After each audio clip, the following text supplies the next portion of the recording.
Okay.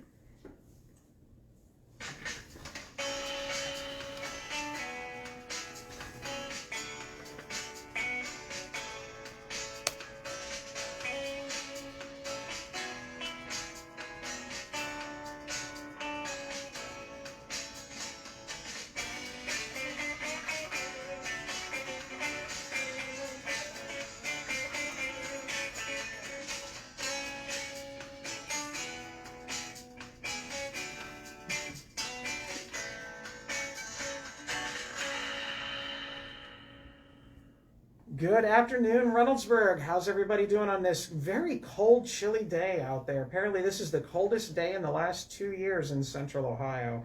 But we've got a great guest today. Joining us is board member Angela Abram. Thank you for coming. Thank you for the invitation. Oh, just happy to have you. I'm sure there's got some great questions about schools and things like that coming up, as there always is a fun thing to talk about.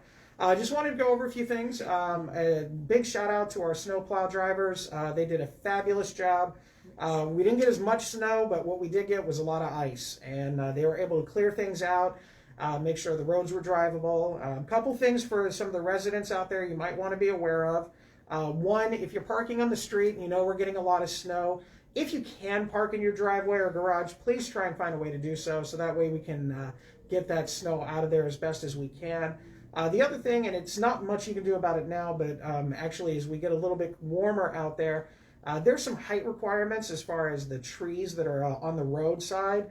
And when our plows are going through, our plows are pretty tall. And so what I don't want to happen is our plows going through, clearing things out, and accidentally clearing out your tree at the same time.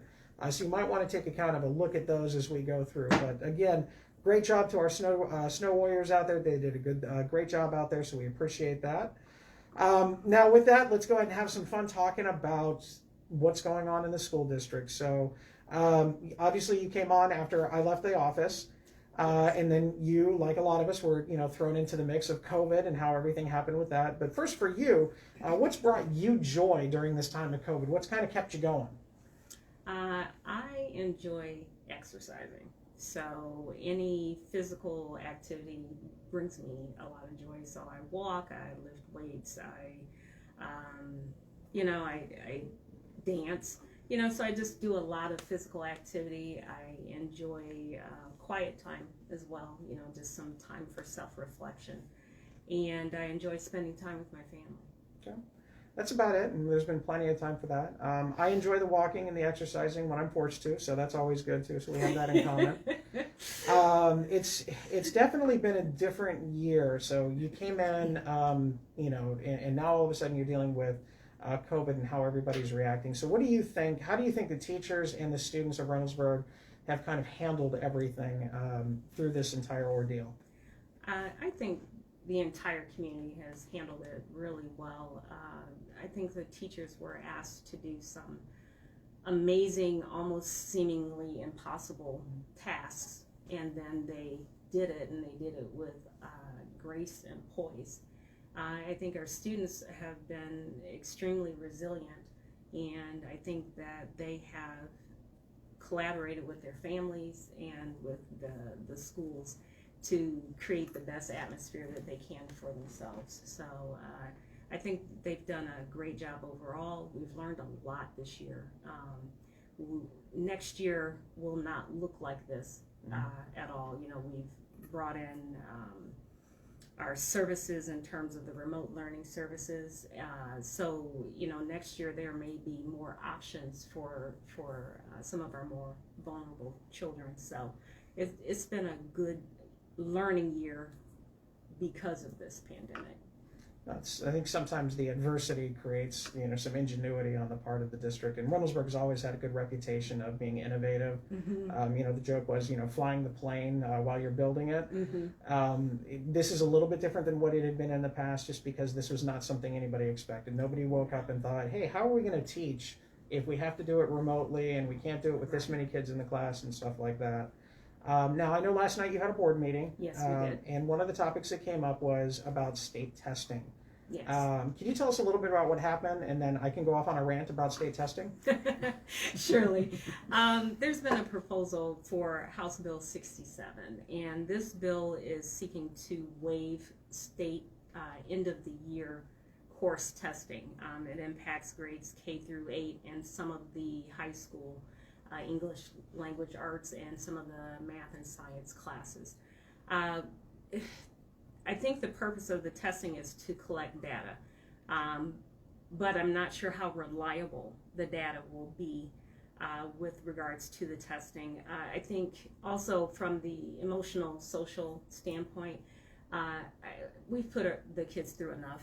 And if we can waive this just like it was waived last spring, I think it's the appropriate action to do. Yeah, not a lot has changed. I know that districts are getting their vaccinations in, but there's still restrictions on crowd size and things of that nature, spacing in rooms that have not been addressed by the governor's office. And so that's part of an issue that's out there. I taught my entire career I had, 10th grade test, regardless of what it is. I always thought that the 10th grade test was really good to figure out what that 10th grader knew on that day that I gave the test. Right. Outside of that, it really doesn't measure anything that I think is tangible. A lot of it, especially with testing overall, is more socioeconomic than anything else that you can find out. The better scores are going to correlate a little bit with the higher income areas and things like that. And I don't think that's what the purpose of education is. I know there's a push for quote unquote accountability, as if teachers are going to work harder or less strenuously if their scores are at a certain level. I'm very much of the opinion that I don't think most state representatives, state senators, lawmakers, the governor's office, if they had to come in and actually teach, for an extended amount of time, I'm not talking like a guest appearance where they come in and they talk about what their office is like, but to actually create a lesson and teach it. I don't think that they would get that. Nobody does this unless they have an absolute desire to do it. It's certainly not for the income. I think that probably the greatest challenge is that some children are not good test takers. It doesn't necessarily reveal what they actually know, and so you're putting the entire performance of a subject matter such as science or biology or something, and expecting on that any given day that child is going to say, okay, I know A, B, C, and D. But there could be so many variables in that child's life that impacts how that child performs on that day. I think our teachers are giving tests now throughout the year. I think they already have a good amount of data that helps them to determine where our children are performing right now. Yeah. So the best way to go about it, if I were somebody that is listening and said, you know what, that's right, I don't know if they really need to have testing this year. Do you have any suggestions about what they could do to kind of voice their opinion on that? Well, you can certainly go to the state website and you can contact our legislators that are the people who can move this needle forward. Our district, by signing that resolution, is kind of putting this information saying, here, legislators, we don't want this for our district. You are the ones that can make this happen or not make this happen. If you don't make this happen, we have to administer this test to our child or to our children of the district. So please help us help our children so that we can do a better job of assessing them. So I would say contact your legislators. It's an easy way. You can go on to the ohiohouse.gov and you can find out the education committee members that are on there. A lot of them are brand new. It's a new assembly, so you can find out different members on there. But yeah, that's the best way. Call, letters, things of that nature to express the concerns with it. I was always of the opinion, I was never afraid of a test. I was never afraid of giving tests to my kids. I just felt that by the time the information got back to us, two things happened. One, I never had those kids in class again. They're not there, yeah. A year later. Yeah, they're already not. And I couldn't change and alter what I taught because you don't know what the questions are going to be. And you don't have the same kids, and so the variable had moved on, and it really, the quick turnaround on that was not always there. Okay, I know boring stuff for things, but we'll move on from that. Yeah. Now, looking forward, there's always challenges. There's always the next step of what's going on. What do you think some of the bigger challenges are to Reynoldsburg City Schools as we look, into the next few years? Not specifically related to COVID, anything but that. I think growth. Reynoldsburg is growing, which is a wonderful thing. But we only have so many buildings, and our buildings only can hold so many students. So I think growth is a big factor. As you know, we have some diversity and inclusion issues that we are addressing, and just trying to make sure that we are providing a good infrastructure for our technology and professional development for our staff. So those are the areas I think we need to continue to focus on. I know when everybody mentions growth, and yes, I kind of look at the camera and I say, yeah, I know there's growth because obviously we have some development coming into the city, but the reality is the growth that you guys have experienced has nothing to do with new development. The growth that you're experiencing, like when I first got on the board, there were just a handful of kids, over 6,000. Now you're approaching 8,000 Yes, kids. we are. And these are resident students. So what you're seeing is some of our senior citizens, aging out, maybe downsizing, things like that. And you have a lot of newer families coming into the community. So that's where this growth is coming from. It's not necessarily because of the development aspect of things. No, I wasn't implying Oh, that. yeah, I know. But the development's there. The Right. superintendent and I, we, anytime that I have, any kind of hint of, hey, this may potentially come into the city, I'm on the phone with the superintendent, so you guys can make the best plans, as you're moving forward and things like that.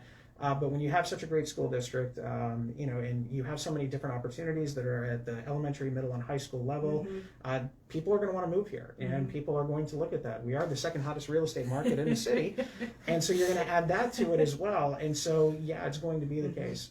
Reynoldsburg has had a tradition of maintaining its finances and has done a really good job. They have not had to go to the ballot since 2010. We're going through that.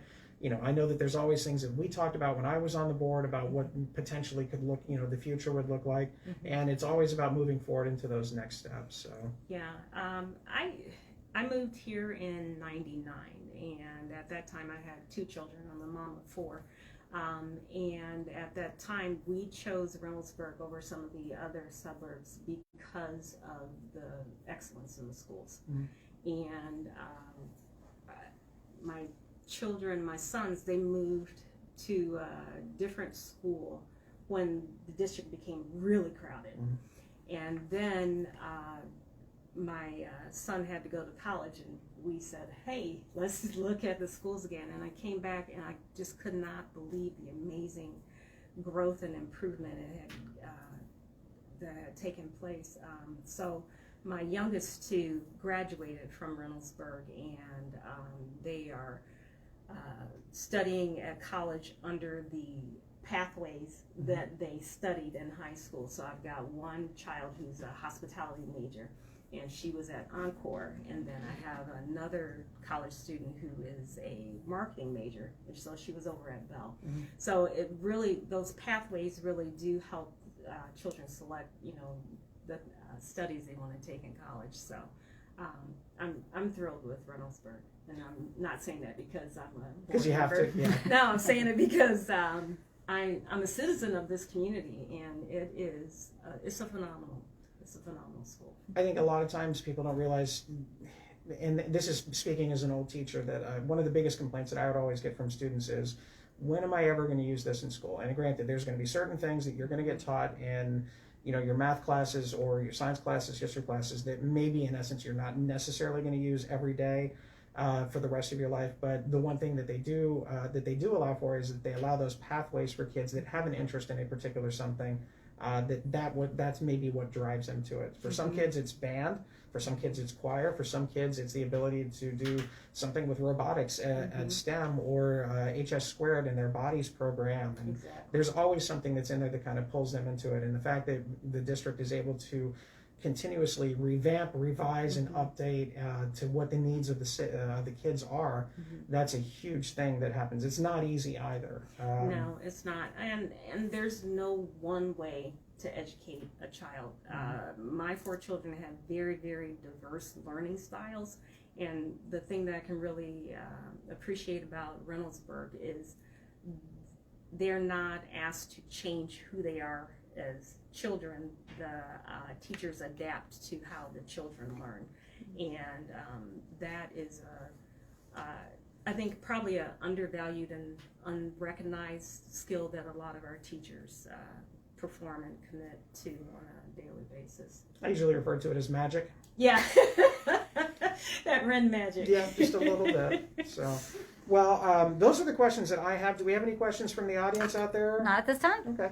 I know that graduation obviously is not that far off. You know, I have a senior this year, so I'm a little bit more vested in this particular thing. I know you guys are doing your best to figure out exactly how graduation is going to look like. Yes, we are. You know, to the best of my knowledge, the governor has not reduced any of the crowd size requirements or anything else like that. Not to my knowledge either. So- As we learn more, we will inform.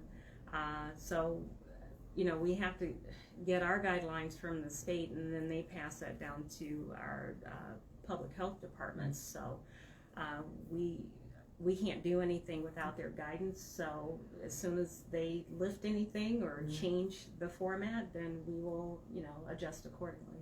Well, hopefully it won't be too much longer. I know Hope that so. between, you know, the curfew is no longer in existence, and so Right. hopefully if we don't see a jump in that regard, that'll be something. But hopefully we'll, and I know you guys are going to do the best that you can with, you know, what options are available to make sure everybody has that as close to a senior experience, whether it's the graduation or prom or something along those lines, that they have the best experience that they can in a time that it's just full of uncertainty.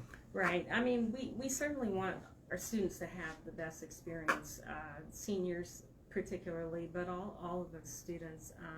I had a senior last year, and we still feel like we were robbed, and I'm telling you, we still are going to have a party. And so, you know, I'm still going to put my banner out there in the yard, and we're still going to celebrate. So some things are just delayed, not necessarily denied. That's one thing about Reynoldsburg, that for all the issues that may be there, you know, we tend to be a very resilient community, we and are. we will find that. Well, I appreciate it. We'll see if there's any other. Oh, we did get a question in between. Yeah, Debbie Dunlap said. Oh, she doesn't get a chance to ask a question. She does. She should know the answer already. She said, I would love to hear Ms. Abram talk a bit about the board's Citizens Advisory Committee on Equity and Inclusion, which she was very instrumental in launching. Okay. So we declared racism as a public health crisis. And in that declaration, we put a lot of charges towards our superintendent with regards to how we would like it to look, because we didn't want it to be just a coding or, you know, just a statement. We wanted action behind it. So President Dunlap and I, we spent a lot of hours talking through what we thought would be the best way to address that. So we decided that we would create a Citizens Advisory Committee, and it is a group of 9 citizens and 2 staff members that were selected by Dr. Brown. And we are asking them to look at disparities, looking at making sure that our curriculum is robust but tells a whole history, not just pieces of the history that makes people comfortable or uncomfortable. So we're looking at that. We're looking at numbers and data with regards to the gifted programs, our special education programs, looking at restorative justice as opposed to zero tolerance in terms of how we interact with our students who may have some discipline issues. So I'm excited about it because I know that we will have the collective voice of the community with us as we move forward and make these decisions. So it's not just the board saying, oh, you know, we want you to do this, Dr. Brown. It's the community saying, we see these issues and we want you to look at this, and we want you to address this. So it's great. I'm glad that, you know, it took us a little while to get the momentum going because we had some other issues we needed to deal with. But now that we have been able to kind of settle into this new COVID rhythm, we are now addressing that. So I think, you know, we'll see some changes moving forward. It's been an absolute pleasure to advocate for a number of children in a number of areas as a board member. Some of the surprises that I got was I wasn't expecting some of the responses from the community that were not as positive, but I certainly think that's a small amount of citizens, so I feel like we're getting a good amount of citizens who are thinking positively about how we can include everyone in our community. Well, I think that's saying that unless you're in the high school or in the elementary school or middle school, you might not be able to appreciate the diversity as much as if you're there seeing it and you understand it. And there's something to be said for a district to make some of those steps. So I applaud you. Anything that we can do to make education a little bit more inclusive is always a laudable goal. So thank you, Debbie, for that softball question. We appreciate that. Any other questions for right now? No. Well, I have a lot of things to go through, but Sure you if do. you're more than happy if you'd like to stay with us for a little while. All right, I appreciate that. Thank you. We do have some Parks and Recreation news. Again, our military banner program is still in full swing, so if you were looking to honor a veteran or someone who is in active duty right now, feel free to go to our website and you can take a look at what the requirements are. There's just really the big thing is the picture quality and things like that, so we can get those banners out as we get closer and closer to, believe it or not, Memorial Day weekend. It will be here eventually. We're also looking forward to spring soccer, baseball, and softball. I know we've got some great teams. I'm not sure if we're still looking for coaches. My guess is we are, because we're always looking for coaches. But if you're interested in that, please let us know. But I know everyone is very excited to get spring sports started, especially after this week with all of the snow. For those of you out there, we do have some changes to our hours of operation. As you know, we kind of restricted a little bit during times of COVID, just to kind of maintain some quality control here at City Hall, but we are now kind of back up to our normal operating hours. We are open Monday, Tuesday, Wednesday, and Friday from 9 to 4, or from 8 to 9 a.m. by appointment, or 4 to 5 p.m. by appointment. For those people that might not necessarily want to come in during when open crowds are coming in, if they want to set a specific appointment, they are more than happy to do so. And that's either with our water department, our taxing department, building department, parks and rec, things like that. We wanted to make sure that we had some special time set aside for those individuals. Thursday is court day, so we're kind of keeping that restricted, limited to people who are here for mayor's court, which isn't mayor's court. I don't get to wear a robe. I don't get to have a gavel. I feel cheated with that, quite honestly.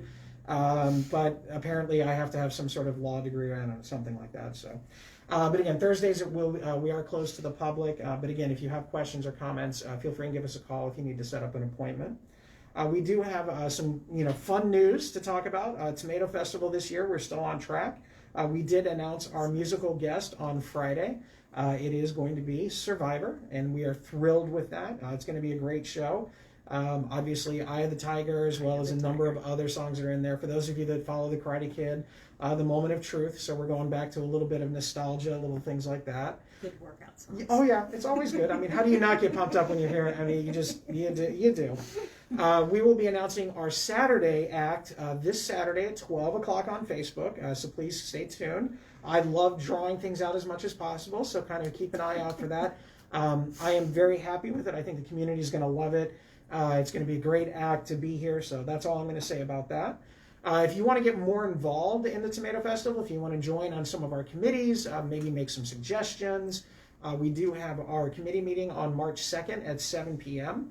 You can go ahead and go onto the website and register through Zoom. Believe it or not, we get a lot of great suggestions from the community. We don't know everything, and if there's certain things that you would like to see, then please tell us. Then we can incorporate them. Some good suggestions came out of last time. We're going to have a sensory time period for people that don't want to have the incredibly loud music and the flashing lights and things like that, which will be good. And we're trying to stock pretty much every minute with something that people are going to enjoy, whether it's some of our multicultural acts, whether it be dancing, maybe there's some music going on consistently at our second stage, things like that. But we got a lot of fun things, as well as the old favorites, like the Tomato Wars, which is it's only an old one because it happened so long ago.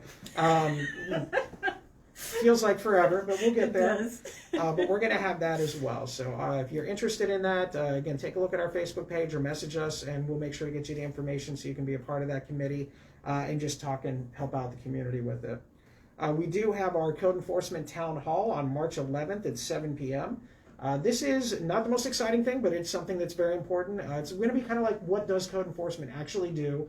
And then what, as you as a homeowner, or if you own a local business in town, what is it that you think that we're going to be looking for? What's the process? Why are people coming around talking to me about my code enforcement, things like that? This will just give you a really good idea about what that's all about. We also want to make sure to remind you that, especially how cold it is out there, that Reynoldsburg has a wealth of blessing boxes located here, one in front of City Hall. So please make sure that if you have the ability to donate any non-perishable goods, obviously it's cold enough that pretty much anything's going to survive right now, but please put those in those blessing boxes around town. There is a Facebook page out there. I think it's just Blessing Boxes of Reynoldsburg. But check those out as well to help those that may be a little bit more in need during this time. We do have our next fireside chat on February the next week, the 27th or 24th? 24th. And we will be welcoming Franklin County Recorder Danny O'Connor is going to be coming here. So he's going to tell us what exactly the Franklin County Recorder does, because I'm not sure everybody knows. So we'll have Danny O'Connor on to talk about that and how his office impacts the entire community of Reynoldsburg. I do have a couple of development updates. As you know, Wagner Road has been something that we've been working towards, so we've actually had a couple of meetings and we have more scheduled into the future for those Wagner Road improvements. We're going to be partnering with the school district and Turo Township and the county and all of that to begin construction. We're aiming right now at basically starting that construction in 2023. We're going to be doing some of the preliminary engineering starting this year and moving into next year to get ready for that. It will be a widening of the road, improved lighting, as well as, most importantly, the safety features, which would be a multi-use path on one side and the sidewalk path on the other side that will help alleviate some of these traffic issues that are out there. We're using all the tools in the toolbox to make sure that we have the ability to pay for that type of thing. I know everybody would love to have it done now. Believe me, I wish I could have done it 6 months ago. But it's something that we have to make sure that we do it the right way, we do it responsibly, and we don't do it where it puts the city financially at risk. We're going to go as we move on. Right now we're looking at most likely 2 phases. We're going to go from Broad Street to Priestley, and then Priestley to Main Street. We are looking to put in a traffic light at Priestley, so that way it'll help with the traffic flow in that regard, help people get in and out of there a little bit easier, as well as working with MI Homes, who's going to be building a development, and a potential Ryan Homes that's going to be doing some townhome work on there as well to help finance and help pay for this thing, because it's a very large project. When we talked to the county engineers yesterday, they were looking, it's like, yeah, that's going to be a big project. And you kind of see him slumping back and then he's like, I'm excited to work on it. And so we really appreciate the Franklin County Engineers Office for offering their support on that one. But we're going to get there. It's a huge project, but it's definitely something that's needed, not only for traffic flow, but also for the pedestrian safety all the way around, make it more connected. So when we are out more often, you can walk. Yes. You can go from all over the place. So that's some of the stuff that's out there. All right, any questions so far? Anything else? Yeah, we did have one more question come in for Angela, and it's asking about vaccinations. It said, do you know what percentage of our school employees have been able to be vaccinated yet? Yes. I think it's been about 75-80%.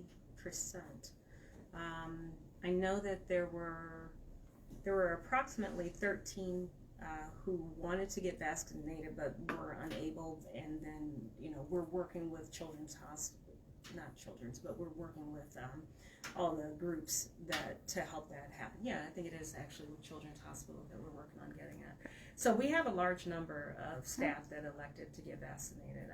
I'm one of those people, even though I'm not staff. I think the majority of the staff actually will be getting their second shot this week. Yep. So I know my wife, who teaches in Canal Winchester, on this east side location, was able to go in, and she got her shot. So she's getting her second one, not this week, but next week. Okay. And it was really brilliant for a change. Usually you don't always think of government efficiency as something that works, but in this case, the same time that you got your first shot is the same time you have your second shot, which it makes things a lot easier for planning purposes. And I know it's going to impact the schools as far as virtual days and things like that, but very happy that Reynoldsburg was able to host that. I know from the city point of view, we're working with Turo Township and we're working with Franklin County Department of Health, and hopefully we will have our own vaccination site here, maybe at our own senior center or something like that in the not too distant future. We just have to wait to get the vaccines in. So that's what we're hoping for. Okay. All right. Any other questions? Nope. All right, so again, the last thing for this is I hope you'll be able to attend as well virtually. I'm going to be doing my second State of the City address on February 25th at 7 p.m. We're going to take a nice little walk path past what we went through, and most importantly, where we're going moving forward as we look to the bright future of Reynoldsburg. So I hope all of you are able to join in. Again, February 25th at 7 p.m. For the rest of you, that'll kind of wrap up our show today. Just want to make sure everybody stays safe and respectful, especially at this time. Make sure you put your shopping carts away. Those those essential workers that are out at Kroger and Giant Eagle, all of that, I'm sure that they have no desire to pick up, shopping carts that are in 15 different places that don't need to be there. It's not that hard. I get it. Trust me, put them back there, or else I'm going to have to, because I do that on occasion. So have a wonderful rest of your Wednesday. Stay tuned. If you have any questions, just let us know. Have a great time.